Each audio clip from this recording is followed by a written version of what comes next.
De fait, le titre de ma communication, c'est un problème de causalité, mais si j'avais eu à ajouter un sous-titre, ça aurait été passer de la causalité linéaire à la complexité restreinte et puis à la complexité générale.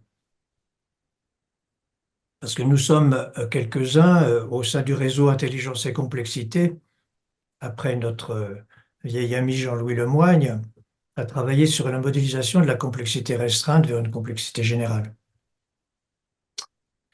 Alors, Francisco Varela, qui m'est cher, était un neurobiologiste qui a modélisé le vivant en complexité, il aimait à redire on ne voit que ce qu'on voit. Je dois dire que je ne connais pas d'énoncé plus puissant en matière d'épistémologie, hein. Et de son côté, notre vieil ami Edgar Morin, il remarquait en 2013, je crois, que la science classique avait opté pour la simplicité plutôt que pour la complexité, et qu'elle s'était façonnée autour de trois repères épistémologiques. Le premier, c'est le principe du déterminisme universel, qui est bien illustré par le démon de Laplace. Alors c'est un démon génial parce qu'il est capable à la fois de connaître tout événement du passé et de prédire tout événement du futur. C'est le démon de la science parfaite, en fait, hein. Vous vous rappelez peut-être que Laplace avait répondu à Napoléon, qui lui reprochait de ne pas faire intervenir Dieu dans son traité de mécanique céleste. Il lui avait répondu, Sire, je n'avais pas besoin de cette hypothèse. Bon, cela dit, il est vrai que son démon, c'est un vrai Dieu, hein, donc il n'avait pas besoin de l'autre.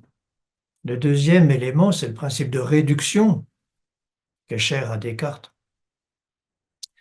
Un principe de réduction qui consiste à prétendre connaître un objet composé à partir de la connaissance des éléments qu'il constitue. Alors, démonter cet objet composé pour en connaître précisément chacun des éléments, c'est ça qui permettrait de connaître l'objet lui-même. J'ajouterai à condition qu'il cesse d'être vivant, hein.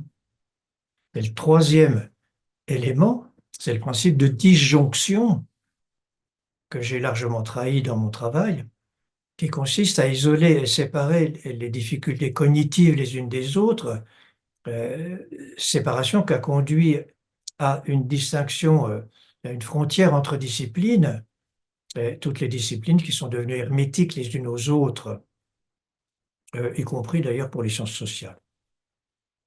Alors, le point de vue complexe ne voit les humains, les artefacts qu'ils créent, les sociétés au sein desquelles ils se meuvent, ils ne les voient qu'à travers leur couplage. Le point de vue complexe ne dessine donc les humains qu'à travers les différents types d'interactions qui les relient,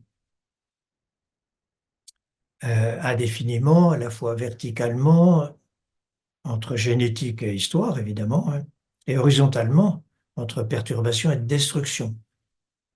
Alors, à ce point de vue, il postule donc qu'un humain n'existe, n'est donc descriptible, qu'en tant qu'il est un élément composant de deux machines distinctes sur lesquelles je travaille actuellement. Une machine à communiquer, c'est ce qu'on appelle communément le cadre, avec beaucoup de regrets sur l'idée que le cadre aurait disparu. Et une machine à relationner, qui est le domaine du psychique, des émotions partagées. Alors, à ce propos, un point fondamental dans l'épistémologie de la complexité concernant le vivant. Là, on le doit à Francisco Varela. Parce qu'à la question fondamentale, hein, qu'est-ce qui caractérise le vivant? Francisco, il a proposé cette réponse. Ce qui caractérise le vivant, c'est qu'il s'autoproduit et qu'il est opérationnellement clos. Et de ce fait, il est autoréférentiel et autonome.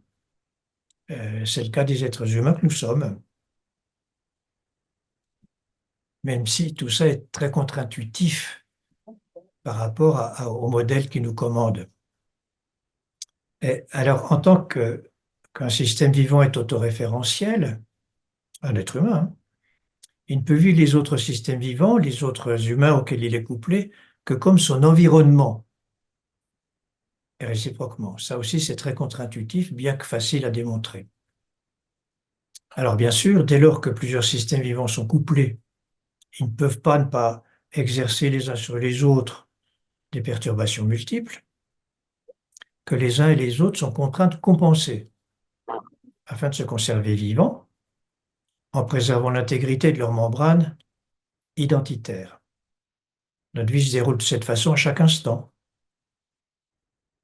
Alors, le plus souvent, ce qui émerge de ces perturbations réciproques, ce sont des combinaisons aussi aléatoires qu'imprévisibles, indéfiniment contingentes aux intentions des uns des autres. La contingence, c'est une des lois du vivant, hein. Et de fait, la vie bat sérieusement en brèche le déterminisme laplacien.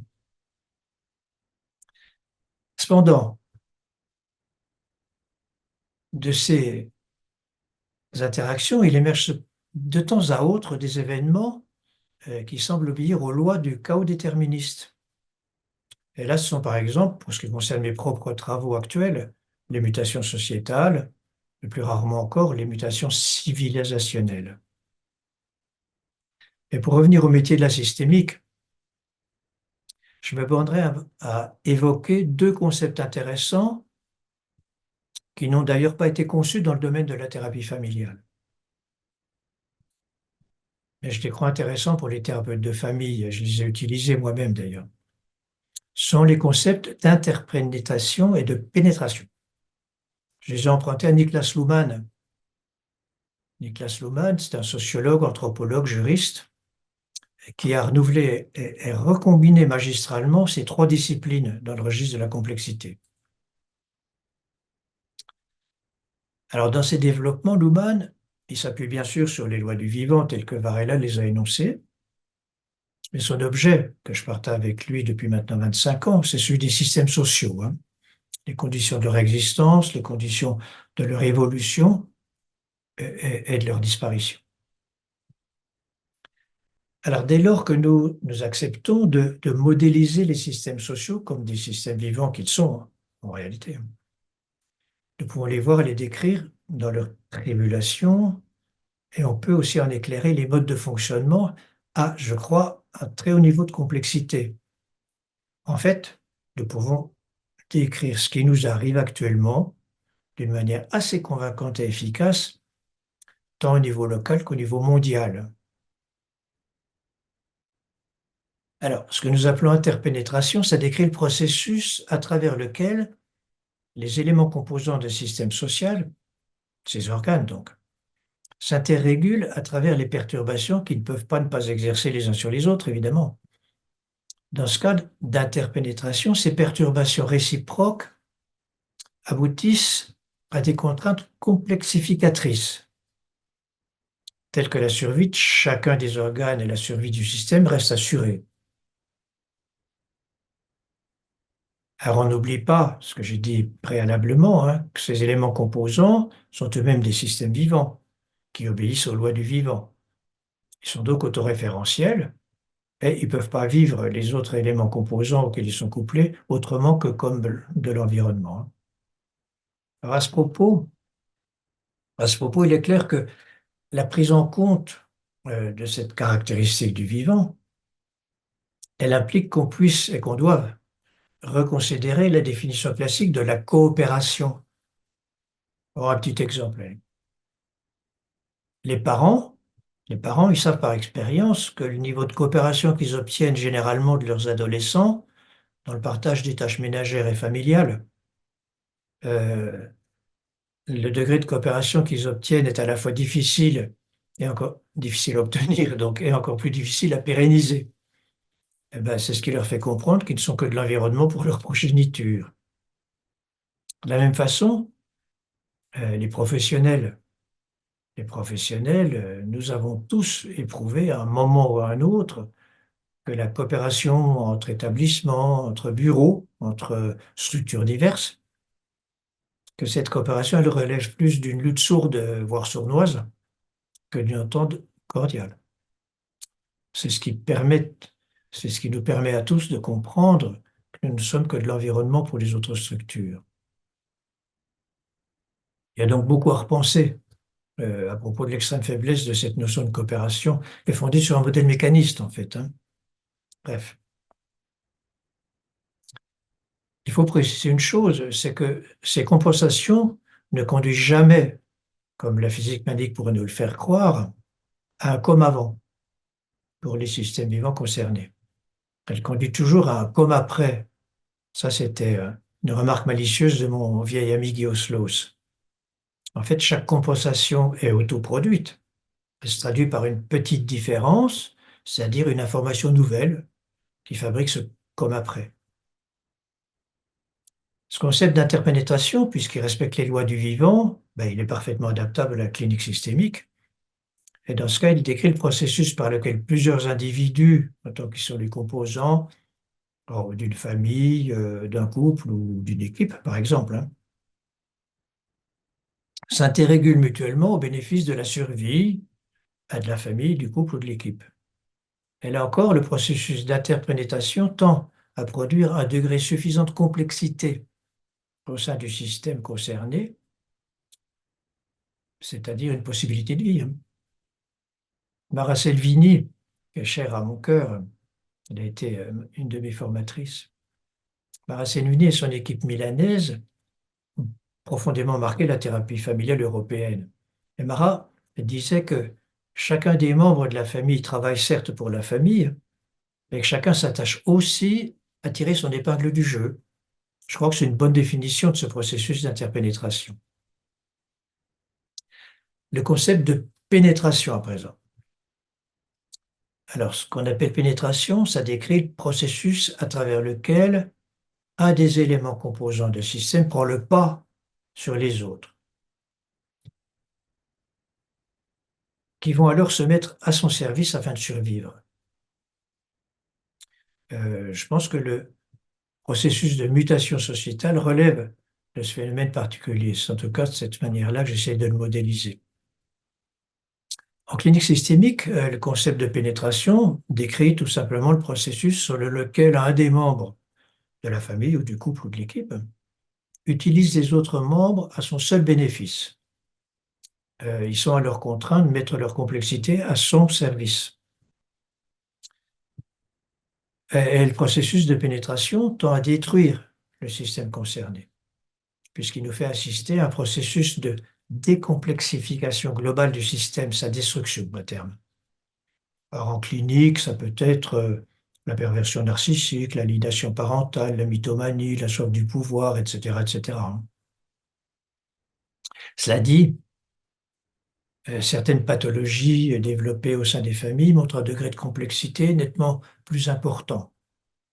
Qu'il s'agisse par exemple des familles à transaction anorectique ou des familles à transaction schizophrénique sur lesquelles j'ai beaucoup travaillé. Mais après la notion de coopération, dont je pense qu'elle est vraiment remodélisée, un petit mot sur la notion de rationalité. Les économistes et philosophes mainstream, certains psychologues aussi, hein, persistent à se faire croire que les humains pensent et agissent de manière rationnelle. La rationalité sur laquelle ils s'appuient, le plus souvent inconsciemment, cette rationalité, elle est construite sur la base du modèle cartésien, qui est un modèle particulièrement pauvre. Son réductionnisme doctrinal et disjonctif et sa linéarité, conduisent ces économistes, ces philosophes, ces psychologues à imaginer un acteur social qui saurait s'isoler de toute perturbation ambiante afin de prendre des décisions rationnelles en toute conscience. Je dois dire que ce modèle contredit toutes les lois du vivant, que ce soit de la cellule à la société. Les chercheurs complexes, pour finir, comme l'est par exemple Henri Atlan, décrivent d'une manière particulièrement consistante ce en quoi les décisions dites individuelles sont plus les effets de contexte que le fruit d'une réflexion très personnelle en toute conscience. Alors qu'est-ce qu'il nous dit Henri Atlan? Il nous dit ceci. Dans les mécanismes du vouloir dirigés vers l'avenir. Alors, le mécanisme du vouloir dirigé vers l'avenir, c'est ce qu'on appelle une décision. Dans les mécanismes du vouloir dirigé vers l'avenir, le phénomène premier, c'est l'auto-organisation inconsciente avec création de complexité à partir du bruit, les perturbations. Et c'est l'association immédiate de notre conscience et de notre volonté dans une conscience volontaire, considérée par nous comme la source de notre détermination, c'est cette association qui a un caractère illusoire. Et il boucle son propos avec une petite remarque que je trouve particulièrement élégante, parce qu'elle souligne magistralement le caractère puissamment contingent de ce qui se passe en réalité pour nous toujours, toujours et encore. Il termine son propos avec cette jolie petite phrase. En effet, les choses qui arrivent sont rarement celles que nous avons voulues. J'adore cette phrase. Mais je dois ajouter que notre besoin vital de production individuelle de sens, ça n'a rien à voir avec le niveau sens commun qui nous relie sociétalement, hein. C'est plutôt, ce besoin vital, c'est plutôt la crainte panique du non-sens, de mon point de vue, hein. Cette crainte panique du non-sens nous conduit systématiquement à nous faire croire à nous-mêmes que ces choses qui arrivent, nous les avions vraiment voulues. Il faut bien dire que accepter ce phénomène de contingence, qui est une des principales lois du vivant, hein, et donc pouvoir commencer à jouer avec, ça ne peut se faire que sur le fond d'une épistémie complexe, ou peut-être encore d'une ascèse du lâcher-prise, ou les deux en même temps. Mais ça ne peut en aucun cas se faire sur le fond du cauchemar cartésien de nous rendre comme maîtres et possesseurs de la nature. Voilà, je vous remercie de votre attention.